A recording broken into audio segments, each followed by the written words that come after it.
When it comes to pop culture that has maintained longevity within the cultural zeitgeist, it can be hard to remember when we first become aware of the text itself. I don't remember the first time I ever learned about the existence of Star Wars or Superman. They were just always sort of there, so pervasive and long-standing in their cultural mythos that it's impossible to imagine a world before them. Always present, but coming in and out of focus in various ways.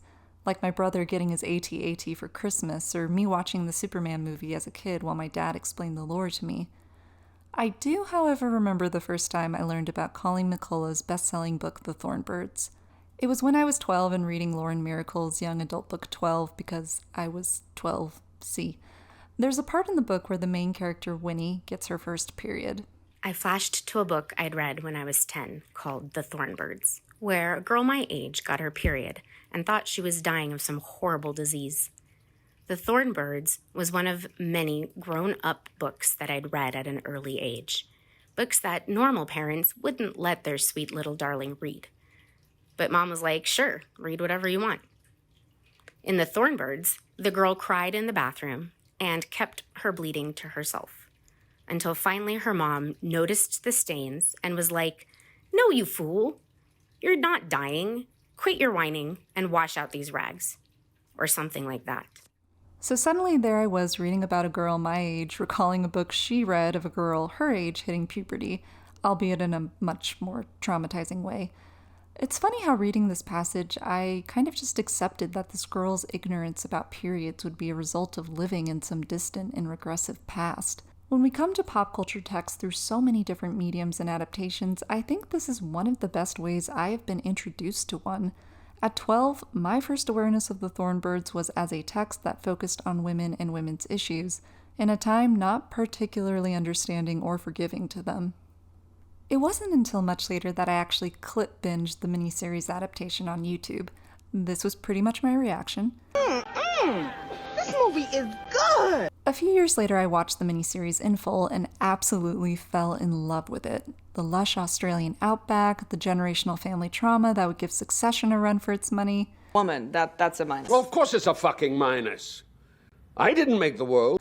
And, of course, the forbidden, decades-spanning romance between Father Ralph de Bricquesart and Maggie Cleary. I would argue it's the relationship between these two characters that has resulted in the book and miniseries having the lasting popularity that it has. And it makes sense. Central to Doom love is usually an element of the forbidden, and priests breaking their vows of celibacy has always served as dramatically rich fodder for that kind of story. And for those just learning about the Thornbirds right now, yes, Ralph and Maggie were the original hot priest and lover who got down, or were at least the most popular to stick in cultural consciousness. Would I have told you about it voluntarily if there'd been anything to be ashamed of? Do I look like the friggin' Thornbird over here? The miniseries is everything big-budget 80s television was at the time, and while I can't say I had been planning a video essay on the Thornbirds for a long time, a recent rewatch of the miniseries with a brain that has also viewed Broe Deschanel's and Be Kind Rewind's incredible videos on the work of Todd Haynes prompted a desire to explore how the Thornbirds both embodies and complicates the melodramatic genre, specifically the traditional miniseries melodrama, creating a unique viewing experience that is as heart-rending as it is overwrought, as unwieldy and meandering as it is epic and engaging, producing what can only be described as what I see to be the ultimate melodrama.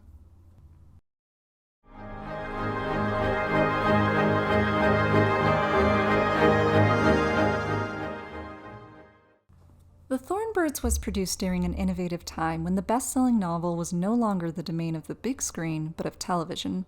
A trend since the beginning of film history, adapting well-known novels and stories had been a staple of Hollywood filmmaking throughout the decades, ranging across genres from the 1930s Universal classic Monsters franchise, Dracula, Frankenstein, and The Invisible Man, to period dramas such as Pride and Prejudice and Wuthering Heights, to big-budget historical epics like Ben-Hur and Lawrence of Arabia that populated screens in the 1950s and 60s. Contemporary novels of their time such as All Quiet on the Western Front, The Grapes of Wrath, and To Kill a Mockingbird were also successfully adapted, with rights usually being purchased quickly by studios. There is also a symbiotic relationship between Hollywood and the publishing industry, and novelists would also write or collaborate on screenplays, such as Raymond Chandler with Alfred Hitchcock in Strangers on a Train and William Faulkner with Jules Furthman on To Have and Have Not, according to Stephen Farber in Making Book on TV. Since Uncle Tom's Cabin and The Birth of a Nation, Hollywood has depended on novels as a primary source of material. Even after the advent of television, the movies continued to be the one and only medium utilized for the adaptation of novels. Throughout the 60s, all the major books from highbrow to low, Exodus, Dr. No, Dr. Zhivago, Hawaii, In Cold Blood, The Fixer, Goodbye Columbus, Valley of the Dolls, were going to the movies. No novelist dreamed of selling his book to television. Such a suggestion would have been considered an insult or a tasteless joke. Cut to the late 1960s, however, and Hollywood's got a bit of an identity crisis on its hands. With the Hollywood antitrust case of 1948, major movie studios could no longer solely own movie theaters, allowing for an increase in independent movie theaters to show international films being produced during important emerging film waves at the time. This led not only to changing audience tastes, but to the emergence of young filmmakers such as George Lucas, Steven Spielberg, Francis Ford Coppola, and Martin Scorsese, who were all eager to buck the strictures of the traditional studio system, giving birth to the new Hollywood era. Importantly, the majority of Americans now owned what was becoming film's biggest competitor, a television set, and the landscape that had once ensured the success of big-screen adaptations was slowly being transformed. During the late 1940s and early 1950s, corporate sponsors and advertising agencies collaborated to produce live one-hour adaptations of novels, plays, and short stories. According to Ron Simon in The Golden Age of Television Act 3, TV directors developed their own visual vocabulary, relying on the intense close-up to convey psychological states. Television was creating a new art form which, in the words of historian William Body, uniquely synthesized the immediacy of the live theatrical performance, the space-conquering powers of radio, and the visual strategies of the motion picture. These productions would eventually showcase original works by emerging writers such as Rod Serling and Paddy Chayefsky, whose work spoke to social and political anxieties of the 1950s. While these productions were eventually phased out due to the growing popularity of syndicated series, they were foundational in the development of television as a medium. The influence of this era of live television programming, combined with an emerging nostalgia culture and the success of the BBC costume television series, led to the adoption of the miniseries format as the new medium for adapting novels in the 1970s. In 1974, ABC announced the introduction of novels for television, which, according to Martin Starger, president for ABC Entertainment, showed the network's commitment to pioneering a new dramatic form for television. The miniseries foregrounded particular characteristics of the novel: narrative immersion, character development, and change over time, all of which were becoming increasingly present in serialized television, but which were intensified in this new form and further bolstered television's claim to the historical. In the press, television executives discussed an intrinsic link between the two mediums. The novel is a natural source of material for television, which can make for superior programming. With this new production mandate, successful miniseries adaptations of novels started being produced and released to critical and commercial success. It wasn't until 3 years later, however, that the form became the phenomena its structure had always promised. Tonight, we present a landmark in television entertainment. Premiering on January 23, 1977, Roots was a game-changer for TV, becoming the first blockbuster miniseries. While miniseries had been successful with audiences previously, Roots created a new benchmark in terms of its critical and commercial success. Split over 8 consecutive nights, it was at the time the most watched miniseries ever, with a total of 130 million American viewers, with the final episode bringing in a record-breaking 51% of American homes. Based on the novel by Alex Haley, Roots popularized many staples of the big-budget epic miniseries, such as the stunt casting of veteran Hollywood actors, numerous locations and set pieces, and the generation-spanning narrative. Roots galvanized the country. Suddenly, both the history of slavery and genealogy were national obsessions. Theaters and restaurants emptied out during the show. Hundreds of colleges started Roots courses. The National Archives in Washington found itself flooded by citizens' requests for information about their ancestors. Writer Alex Haley, whose search for his African heritage had led to the book that led to Roots, became a folk hero. A TV smash hit became a cultural landmark. Significantly, it also proved that these kinds of adaptations were massively profitable. Following the likes of Rich Man, Poor Man as part of ABC's novels for television, Roots heavily tied in the promotion for Haley's book, released only a few months prior, into its marketing to create a unified product that would appeal to both potential readers and viewers. Significantly, it also showed that successful novels provided a pre-established audience for a miniseries adaptation. By the time Roots was filmed in 1976, the movie studios had learned to their dismay that a best-selling novel was no longer any guarantee of an equally successful film. One after the other, literary adaptations flopped. With a few exceptions, most of the big hit movies of recent years have been screen originals. This is a new phenomenon in movie history, and it has taken the industry a long time to draw the obvious conclusion. Best-selling novels are rarely worth the price tag attached to them. They have become a very risky proposition for the movies. With the success of Roots, the miniseries boom began in full swing, with historical epics such as Shogun, North and South, Marco Polo, and The Winds of War becoming commercial and critical darlings. Roots producer David Wolper, who is often attributed as the father of the miniseries and had a lengthy background in documentary filmmaking, believed that miniseries should be reserved for the kind of transportive historical epics that Hollywood used to make, sweeping in scope but with a focus on the intimate. And I've always called Roots a family story because years later I followed up with miniseries that were family stories. The Thornbird was a family story, and so was North and South, two families. So family stories do have something to them, told under different circumstances, and that's why I think it was a success. And with this propensity for sweeping historical epics that focused on the interpersonal, Wolper had found his next ideal project.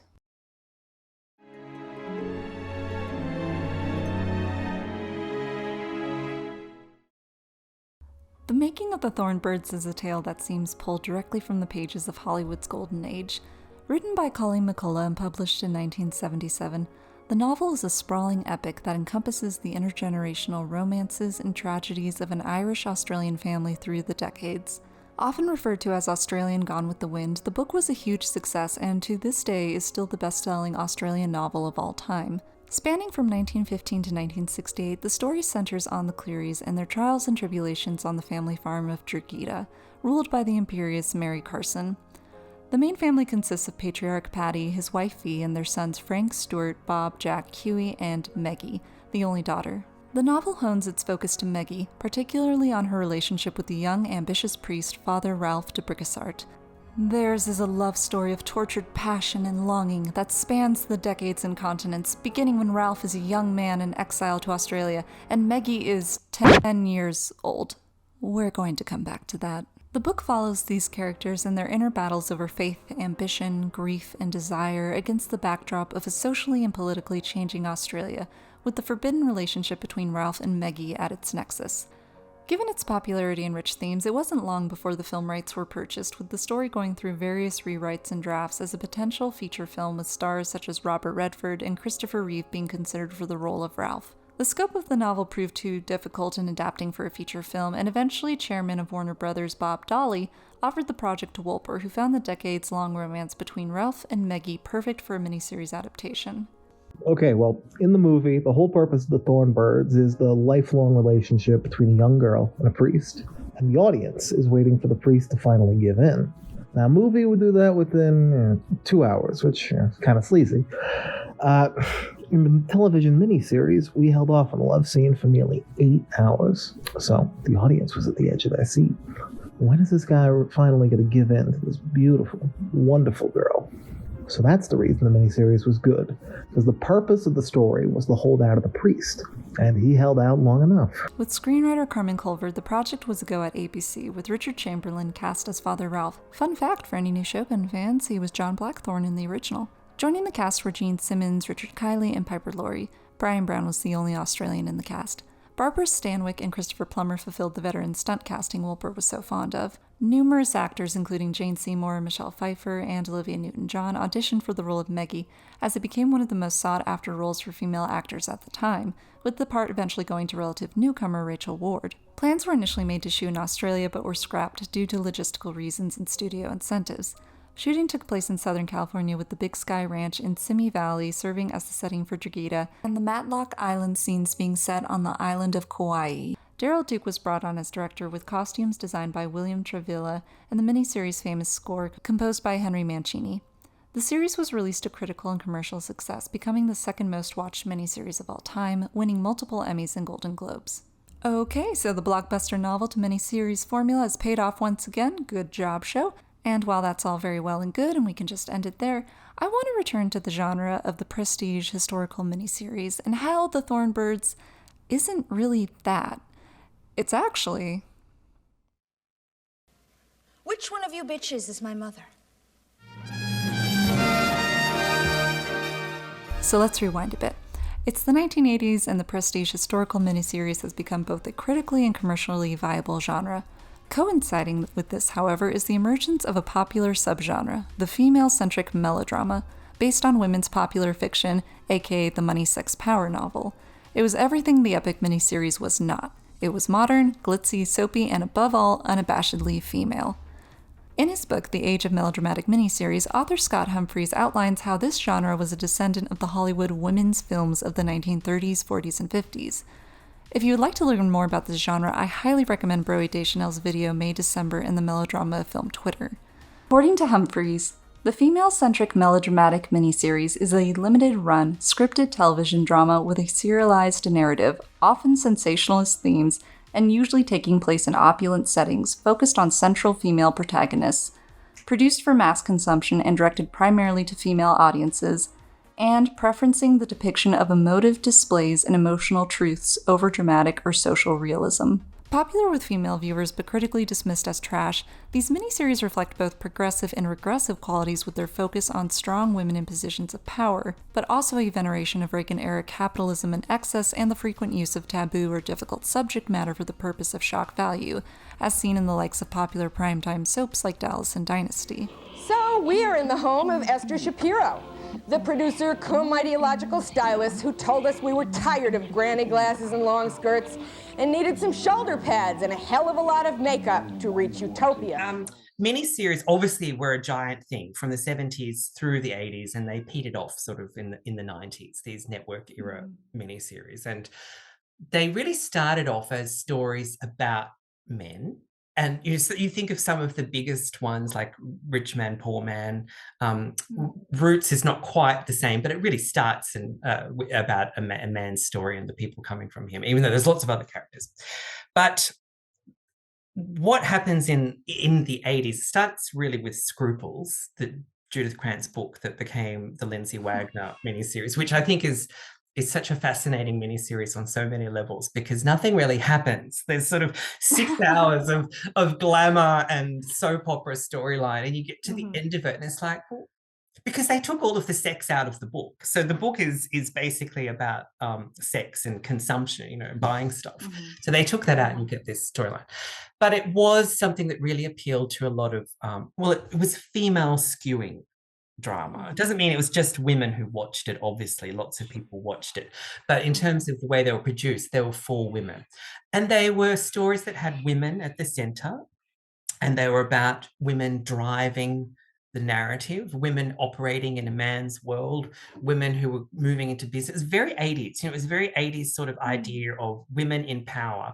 A woman in power is like a man. She's taking over the man's world and she's acting like a man and she's using men the way that men traditionally use women, and she's in charge. So that was a theme of a lot of these sort of miniseries that came after Scruples, which I talk about in my book. And they were really dismissed. Now, there were other miniseries as well. The prestige miniseries were things like The Winds of War and the ones that were about very serious sorts of topics. They were almost always about men as well. And women were very much the secondary sort of characters. So, but these were ones, the melodramas were the ones which had the exaggerated storylines, and they were like the mini soap operas. And people watched them and people loved them, but critics didn't really care for them very much. When looking at the Thornbirds through the context of the female-centric melodrama, it becomes easier to see the trimmings of the prestige historical miniseries as a bit of a Trojan horse. Although produced under the same blockbuster to novel model that was more privileged by critics, The Thornbirds is actually an incredibly female-centric narrative with many sensationalist themes that would not be out of place in these more soapy miniseries, some of them being, but not limited to,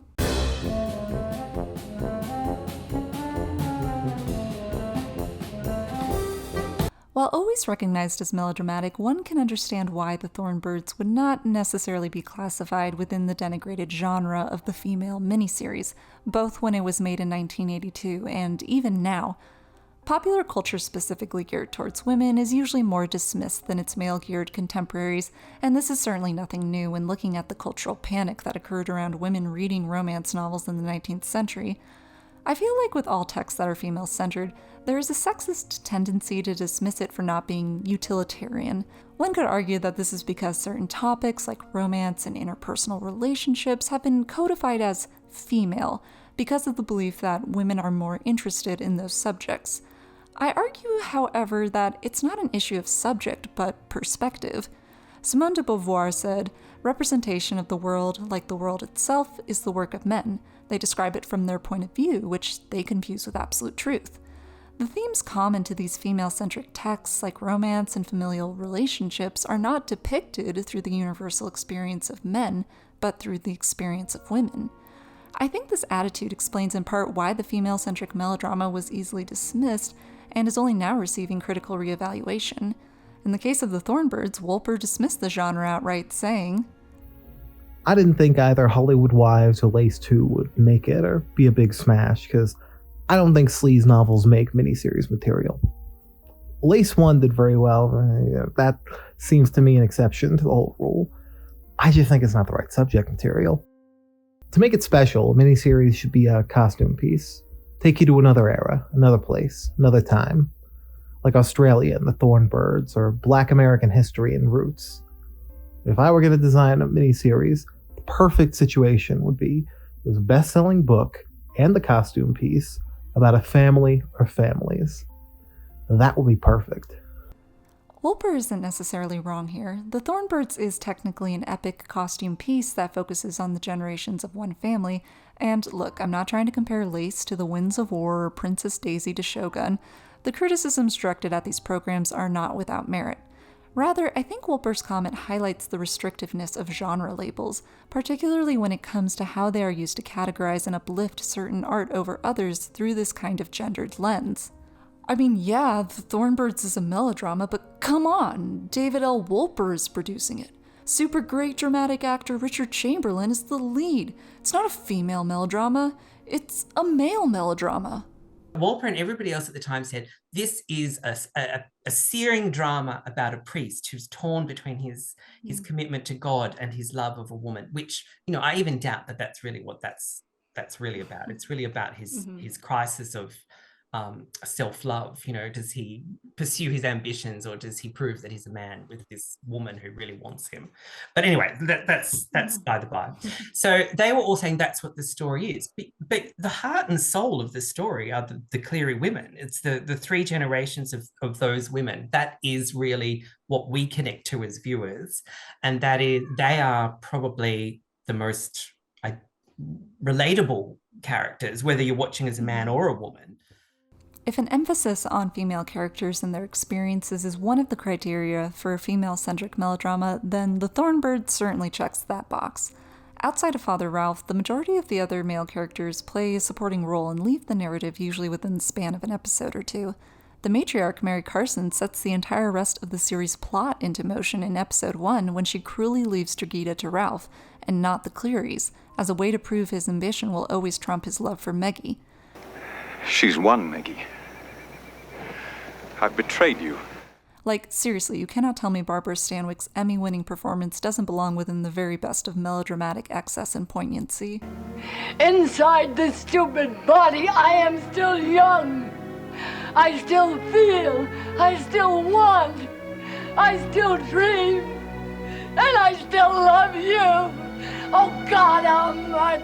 The other main female characters of Meggie, her mother Fee, and her daughter Jess, rich and complex as they are, don't necessarily exhibit the more plot-driving tendencies of the female leads in a female-centric melodrama. According to Scott, the female-centric melodrama miniseries has 4 character tropes: victim, survivor, warrior, and avenger, which would all be used within a single story arc. All 3 women in the Thornbirds fall between the victim and survivor tropes as they face one tragedy and disappointment after another, yet endure in true melodramatic female fashion. Within their status of victim and survivor, they do, however, embody the trope's themes of women suffering and enduring, something Ralph acknowledges about Meggie both within the novel and the miniseries. She had moved him unbearably, and he didn't really know why. There was the color of her hair, which pleased him, the color and form of her eyes, like her mother's, and therefore beautiful, but so much sweeter, more expressive, and her character, which he saw as the perfect female character, passive yet enormously strong. Love being inextricably tied to suffering is apparent throughout the miniseries, particularly in the context of how loving hurts women. Fee, abandoned by the father of her first child, is left emotionally hardened and unable to connect with her daughter. After being rejected by Ralph, Meggie enters into a loveless marriage with Luke before being abandoned by him and nearly dying in childbirth. Also, did someone call for scene 11,231 where men ignore a woman's bodily autonomy and discuss what to do as she gives birth? If the husband were here. Oh, if I were the husband. I think I couldn't bear to sacrifice her for anything. Meggie continues the cycle of trauma by withholding love from her daughter Justine and giving all of her attention to Dane, her and Ralph's illegitimate son. Justine builds a hard shell because she believes herself unworthy of love. But the most frustrating and disturbing implications of this theme are in the relationship between Meggie and Ralph, which brings me to the most controversial aspect of the book and miniseries. So I will now be issuing a content warning. If you would like to skip to the next section, I have included a time code below. Ralph meets Meggie when she is 10 years old, and he is a 28-year-old priest who has been stationed in Australia. Their relationship in the novel and miniseries is framed as intensely close, with Ralph idealizing and caring for Meggie, while she in turn forms a dependency on and devotional worship of him, with both eventually developing romantic feelings for each other when Meggie becomes a teenager. I don't think much more needs to be said on why this aspect of the story has aged poorly, particularly given everything we now know regarding the history of sex abuse scandals within the Catholic Church. While Ralph's relationship with Meggie never crosses into sexual abuse when she is a child, and he explicitly states in the novel and miniseries that she is a child and he is a priest, it is nonetheless deeply inappropriate and unsettling, especially when considering how Meggie is overlooked as the only girl in her family, and Ralph knowingly acknowledges this, recognizing that Meggie is often ignored and he can therefore, and I quote, be sure of her love. The miniseries never critically engages with the implications of this or how it creates an extreme power imbalance within their later romantic relationship. Maggie's family doesn't seem to have an issue with Ralph's attention, and at most, Mary Carson only makes allusions to Ralph's intentions being less than pure in the context of her own jealousy. And it's all so innocent and so safe for you, isn't it? No danger to your reputation, no threat to those not-so-holy ambitions of yours. I think Ralph and Maggie's relationship and its inappropriate beginnings reflects a wider trend within these female-centric melodramatic miniseries at the time. These series would often use taboo or disturbing subject matter for the purposes of shock value or titillation without much critical reflection or engagement. Terrible thing would happen and the female protagonist would kind of just bounce back and let the plot carry her along to whatever's next. There was also this really weird cultural fixation at the time with young girls and their sexualization. One of the responses to feminism was the sexualization of little girls. You're not going to be traditionally feminine. We'll replace you with little girls. This could definitely in part explain the lack of critical engagement the miniseries has with Ralph and Maggie's relationship. Hell, the fact that Ralph knew Meggie most of her life is framed as romantic. From the moment he saw her, he knew. And who are you? I'm Meggie. He would love her forever. This is the worst! The use of shocking material without it having much impact on the characters could be seen to be part of the escapist value of these miniseries, but these trends were certainly a product of its time, and I wouldn't blame people if this aspect of the Thornbirds was enough for them to give it a pass. I also recognize that there could be fans of the book or miniseries who never read anything malicious or inappropriate into the relationship between Ralph and young Meggie, and while I'm personally not able to look at it with no side-eyeing, I'm also not here to tell anyone their reading of a text is wrong or bad. While certainly uncomfortable, I think this aspect of the miniseries can be used to understand that media usually meets culture where it's at, and in the 1980s there was still a lot to be learned over how difficult subject matter should be framed and to what end.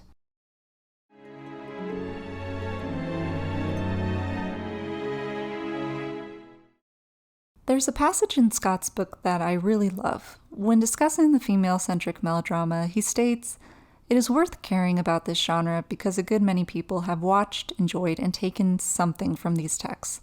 They meant something, and in some cases perhaps still mean something to people. They are worth remembering, investigating, and celebrating. Now, it is important to remember that this is a written defense of a subgenre the Thornbirds was never really considered a part of. In addition to having the more male-codified prestige miniseries label that ensured its critical and commercial success, there are aesthetic and narrative differences, as discussed earlier, that remove the Thornbirds from these much soapier and campier series. That being said, the Thornbirds is a melodrama, the ultimate melodrama, I would say, and one that is much more fluid in where it stands in the miniseries genre than would initially appear. The characters, especially the women, all fall under some character trope from these more female-centric melodramatic miniseries. The narrative consists of frequent tragedies and turns of fate and fortune. We have our excessive 80s focus on stunning vistas and locations. And of course, the characters feel. Oh boy, do they feel. Oh God, how much do they feel? Oh God, how much? Melodramatic excesses and terrible old age makeup aside, I find there are still a lot of dramatically rich themes and pathos to be found in the series. Ralph is honestly one of the most complex and interesting anti-heroes I have ever seen in a TV series. On the surface, it would seem that Ralph's character wants and needs are pretty apparent. Ralph wants to be the perfect priest, while what he needs is to be with Meggie. In actuality, though, Ralph wants to have both God and Meggie, but what he needs is to recognize how his indecisiveness has not only hurt his, but others' chances at happiness. Of all the wrong I've done, the worst is that I never made a choice for love. Chamberlain is truly perfect in this role, and there's a surprising amount of female gaze camera work happening in the show. Not that I'm complaining, of course. Rachel Ward brings a lot of vulnerability and melancholic emotional strength to Meggie, particularly in the last episode. Richard Kiley brings a lot of warmth to Patty in a performance that won him an Emmy for Best Supporting Actor in a Limited Series. I think Gene Simmons won an Emmy for her eye acting alone. Stanwyck, well, need I say more? Oh God, how much? And to return once again to Scott's statement, I want to say what I took from the Thornbirds and what it means to me. I rented the miniseries from my local library and watched it in early 2021. I was in my second year of postgrad and was living with my parents. I had been struggling to find my footing outside of college for a while, and in a world that had been experiencing the pain and uncertainty of the pandemic for over a year, where I was in my life seemed less and less like a temporary rut and more like a permanent fixture. Watching the Thornbirds felt like an emotional acknowledgement of everything I had been feeling. I was introduced to a world where the most intense, indescribable feelings of love and pain were given voice and deified. You could cry and break down in a rose garden or give in to the highest ecstasy on a beach, all accompanied by a sweeping score, of course. Emotionally heightened, but not without truth, I could relate to Meggie's desire to build her own life, to Ralph's desire to succeed, to Stanwyck's desire for love. I've always gravitated towards doomed love stories because I think the tragic nature of love thwarted or lost, no matter how melodramatic, serves to highlight a universal truth.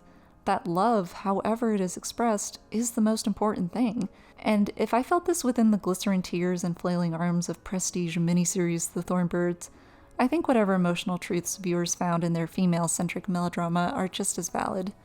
No matter how accessible the text or passive our consumption, art will always infiltrate and speak to us in some capacity.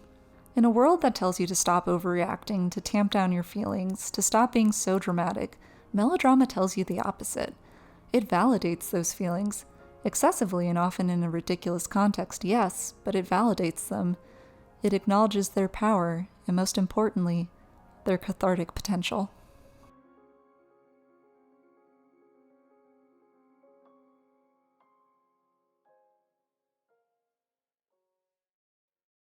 Hi everyone, I hope you enjoyed the video.